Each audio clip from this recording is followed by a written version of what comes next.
Saya akan cakap dengan meeting, jangan gaduh-gaduh.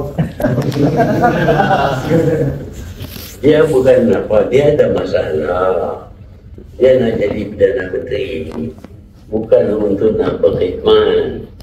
Pasal kalau dia tak jadi Perdana Menteri, ada kemungkinan dia masuk dalam. Pasal dia pun curi duit. Saya tahu, duit parti. Duit bagi kepada parti, dia tak bagi kepada parti, dia simpan di rumah dia. Dan itu duit tu lah dia belanja. Oh, belanja banyak lah. Sampai saya kalah. Saya kalah dengan Kawi pasal ni lah orang dia menang. Sihat betul daripada yang menang dengan Tun hari ni. Kita tak keluar betul. Itu mesti tak betul. Cuma Tun, saya tak sama. Saya katakan, Muhyiddin, you boleh kerjasama dengan Najib tak? Oh, dia kata dia boleh.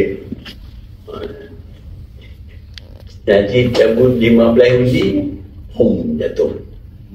Tak jadi Perdana Menteri lah. Dia nak kerjasama dengan penyangga. Itulah penyangga. Kita cakap dengan dia, dia tak mau dengar. Masa kita ada dalam bersatu.